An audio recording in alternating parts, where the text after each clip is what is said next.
Everyone, we're continuing our video series on moving forward through difficult times, and we've been looking at Psalms the last couple of videos, and we're going to continue looking at Psalms just because they're a great picture. They capture the distress and the crying out to the Lord and seeking the Lord for wisdom, for comfort, for understanding, and for help. And that kind of fits with Psalm 61. Where do we go to in times of distress? That's the main question I want us to ask ourselves today. Where do I go? Where do I go to in times of distress? Let me read this Psalm 61. Hear my cry, O God. Listen to my prayer. From the end of the earth I call to you, and my heart is faint. Lead me to the rock that is higher than I, for you have been my refuge, a strong tower against the enemy. Let me dwell in your tent forever. Let me take refuge under the shelter of your wings. For you, O God, have heard my vows. You have given me the heritage of those who fear your name. Prolong the life of the king. May his years endure to all generations. May be he enthroned forever before God. Appoint steadfast love and faithfulness to watch over him. So will I ever sing praises to your name as I perform my vows day after day. So I just want us to look at a few things and look at that big question, where do I go to in times of distress? And we see this time of distress here in the first two verses. Hear my cry, O God. Listen to my prayer. I'm calling out.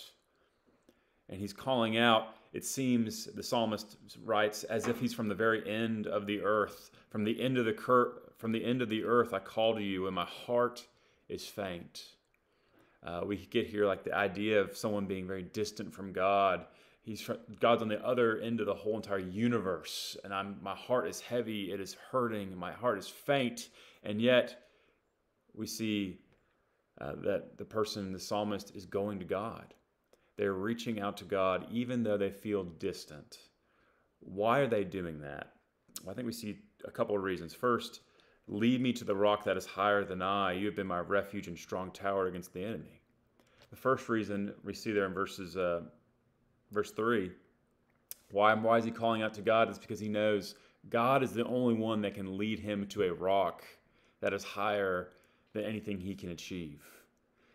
He is the only one that can put him on a rock that will be safe from waters rising, safe from the enemy, a strong tower against the enemy. Only the Lord can provide those things. And so he's asking the Lord, Lord, help me, hear my prayer. I need help. Deliver me. Deliver me, because only you can deliver me from my stress, from my bondage, from my fears, from my crippling anger and anxieties. Only you, Lord, can free me from that. I need you. Lead me, place me on the rock that is higher than I. Second thing we see is the reason he cries out to God, not just because he knows the Lord can do that, but the Lord has done that in the past. He wants to dwell in the tent forever. Why? Because verse 5, you, O God, have heard my vows, and you have given me the heritage of those who fear your name.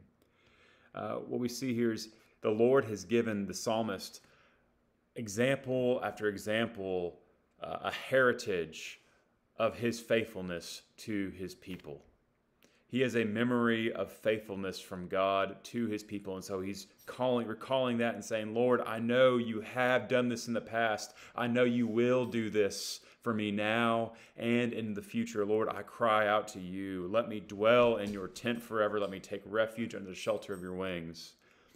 And that idea of the shelter of the wings, it's this bird putting her wings, her feathers around her little babies, protecting them from the sun and the elements and from from predators as they are seen as prey.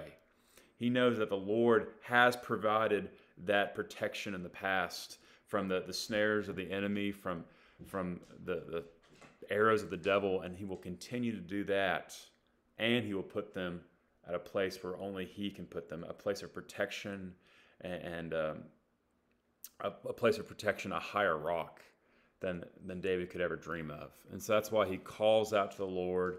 Even when he feels he's distant from God to the end of the earth, he still cries out to God and asks him for protection and says, Lord, remind me of your past mercies so that I might trust in your future mercies. That's something that I think we need to keep going back to time after time again. that the Lord will provide, the Lord has provided. He is faithful, He is just, He is righteous. And so the question then is, how do you handle difficult times? How do you move forward in your distress? How do you move forward when your emotions are getting the best of you, your physical body is failing you? Maybe your financial situation is struggling. Maybe your emotional situation is all over the place.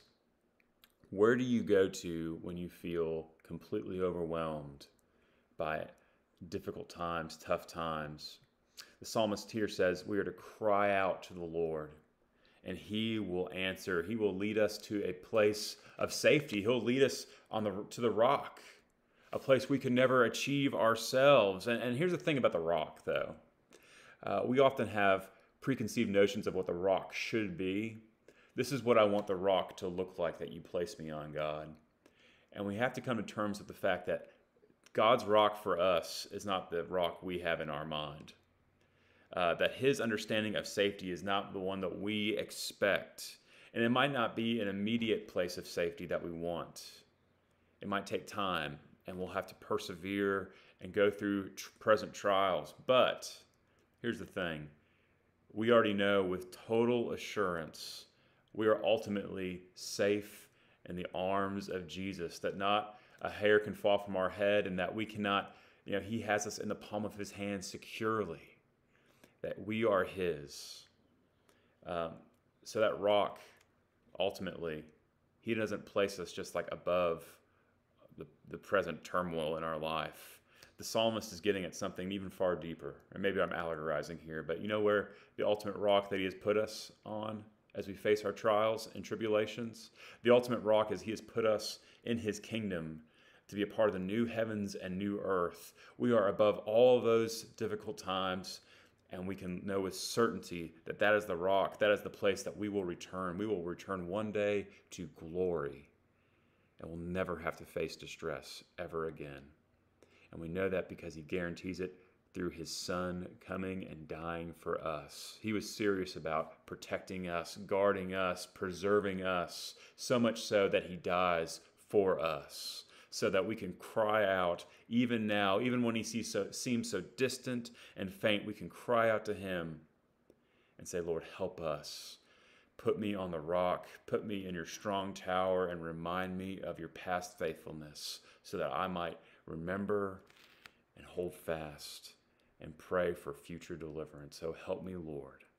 I hope that's true for us as we move forward in tough times, to cry out to the Lord. That's who we turn to in times of distress, to cry out to the Lord, beg for protection, beg for help, and remind ourselves time and time again, He is faithful. He does not forget His people. He has died for you and for me. I hope that's encouraging to you. It's certainly encouraging to me. And I hope you continue to join us as we look through how can we move forward through tough times. Thanks.